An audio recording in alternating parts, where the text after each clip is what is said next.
right, let's talk these starts. We want to use our arms to begin our start, that forward motion. We begin it with the pull. Now, when this happens, we want to see the bottom travel over the top of the head. If we see the bottom travel downwards, that means our knees collapse and all of our energy is going downwards in the pull, and we can't project ourselves through the air. Once the pull happens, we are going to kick that back leg with the head toss. All right, then we are jumping against the grain, so we are jumping upwards as the body's going downwards. This is going to zero out and allow us to go forwards. Then we are extending through the hips. That's that upwards jump extension going into a pike as we enter the water. Now this is important because as we are traveling forwards, when our hands make contact, it's going to cause a little bit of a shift where the hands are going to go underneath us and the legs are going to go over. This is going to allow us to make sure that we enter through the water in one hole, as that energy will follow that arc into the water. If we are entering with straight alignment through the hips, when this shift happens, the legs are going to keep going over the body and not enter in alignment.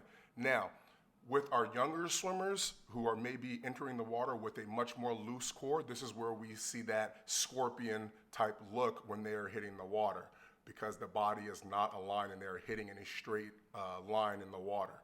And those legs keep traveling forwards while the body's trying to go downwards. Now, once entering, we want to make sure that we are maintaining our alignment and going a little bit deeper before we level out. If we level out too early, the energy in the legs traveling downwards is going to anchor our body and pull us backwards and negate almost all of our speed. Once we feel the legs come into the water in that line, then we will begin to correct and level out, but not as soon as we hit the water. Now, we're going to look at a bad example, aka myself. I'm going to start changing direction immediately, and we will see my hips are able to follow, but my legs so far away from my torso are not.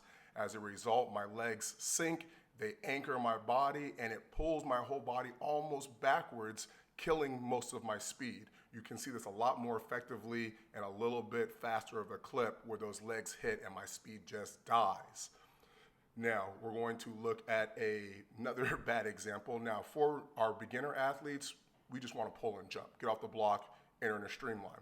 But for a more elite jump, if we are jumping off both legs, what's going to happen is our back leg is going to drive that shin angle down, basically killing a lot of work from that back leg until the shin is in a favorable place, and now it can be athletic, but I've basically turned my back leg into a workhorse. What we want to see from our elite jump mechanics is that front leg that is on the block at the edge of the block with our toes. That is our load leg, all right?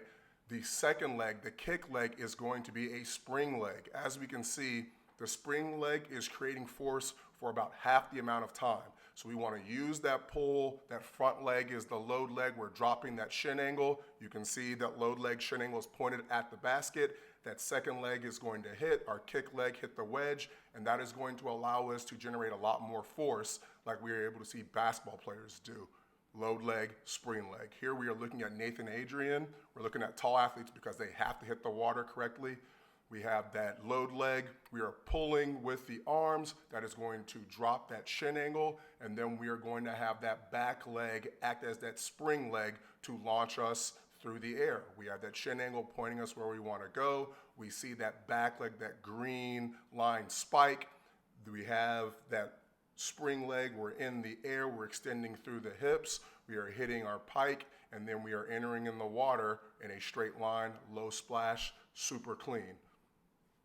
So we want to make sure that we are pulling the shin angle down, rolling the bottom over the head, firing back with that spring leg as we toss the head and entering the water in that pike position and maintaining our line in the water until the feet enter before we level out.